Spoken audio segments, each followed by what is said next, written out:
Ada 3 orang transpuan sedang menuju ke suatu tempat. Mereka menemukan sebuah lampu wasiat. Wah, ada lampu jin.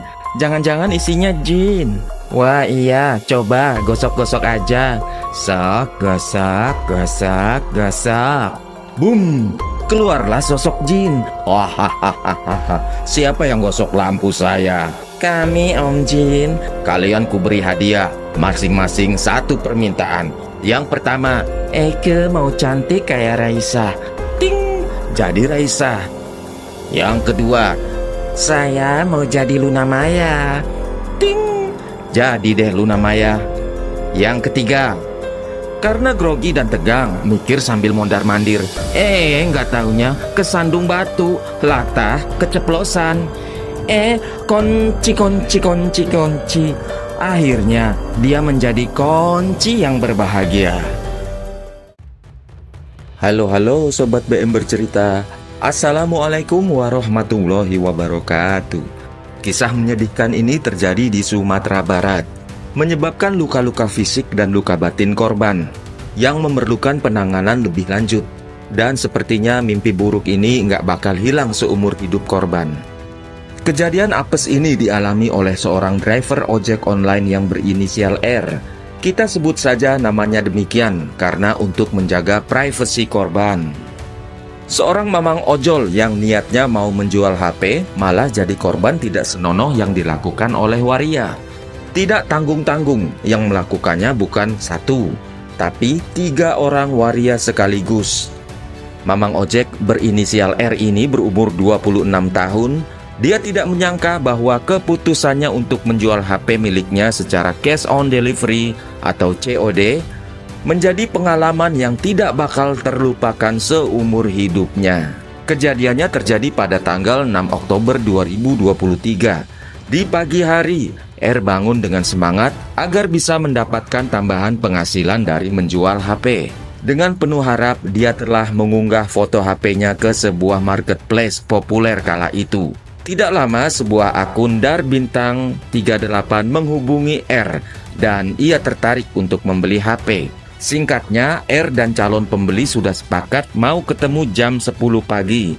Transaksi COD di rumah pembeli HP di Perumahan Cendana, Kelurahan Parupuk, Tabing, Koto Tangah, Kota Padang. Sekitar pukul 10 pagi, suasana di Perumahan Cendana tampak cerah dan tenang, cenderung sepi. Kemudian R memarkirkan motornya dan berjalan menuju rumah yang dituju. Seorang pria berpenampilan melambai menyambutnya dengan senyum ramah. Silakan masuk udah. Saya Hari Saputra, panggil aja Hari, kata wanita itu. Lelaki itu memperkenalkan diri. Sebagai calon pembeli, tanpa curiga R melangkah masuk. Namun begitu pintu ditutupnya, senyum ramah dari Hari jadi berubah menjadi senyum yang menakutkan. Kemudian 2 transpuan muncul dari balik tirai jendela dan merangsek maju berhadapan dengan R dengan tatapan mata yang buas. R terkejut dan mengatakan, "Ini apa-apaan?" Sambil mencoba mundur, tapi posisinya saat itu dia sudah menempel di pintu yang terkunci. "Sini HP kamu, jangan banyak omong," bentak salah satu dari mereka yang kemudian diketahui bahwa waria itu bernama Jupri. Karena terbiasa menghadapi situasi sulit sebagai ojol, R mencoba membujuk mereka.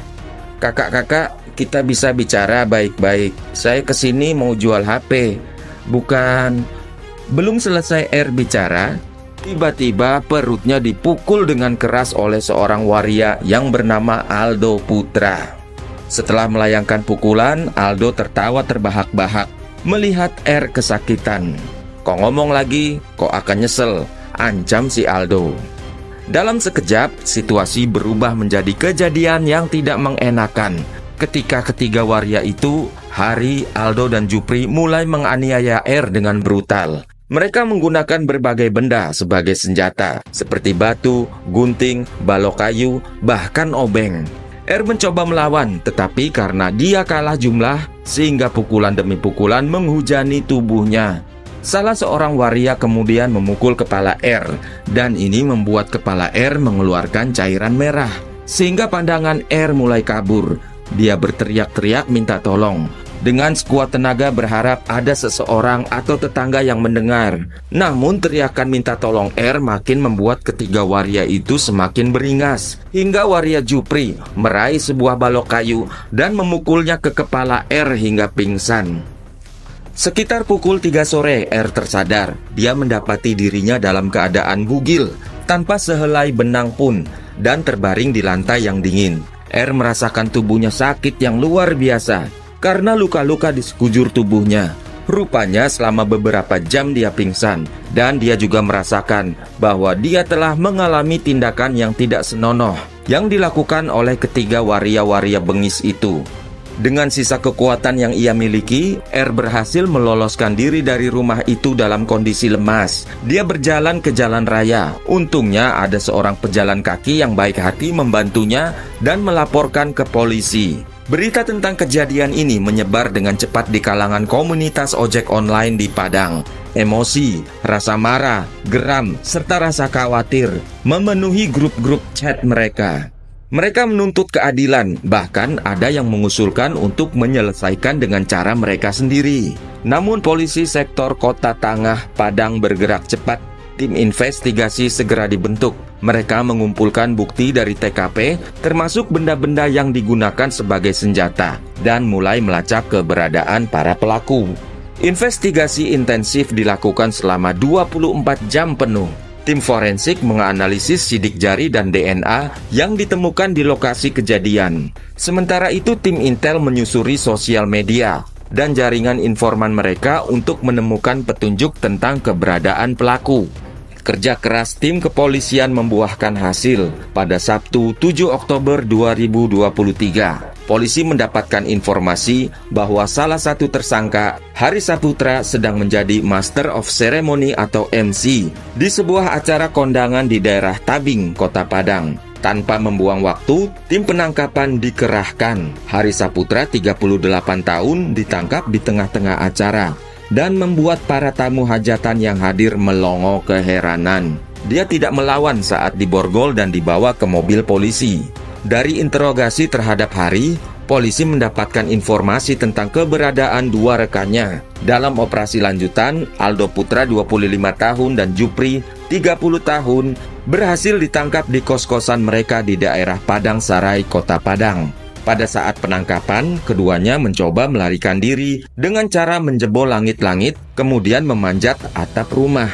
Namun upaya mereka sia-sia belaka. Tim polisi yang sudah berpengalaman berhasil mengepung dan menangkap mereka tanpa insiden berarti. Ketiga tersangka kemudian dibawa ke Mapolsek Kota Tangah untuk pemeriksaan lebih lanjut. Di sana mereka menghadapi interogasi intensif dari tim penyidik. Awalnya ketiga noni-noni ini mencoba untuk tidak mengakui perbuatan mereka. Namun bukti-bukti yang terkumpul terlalu kuat untuk dibantah. Akhirnya satu persatu mereka mulai mengaku.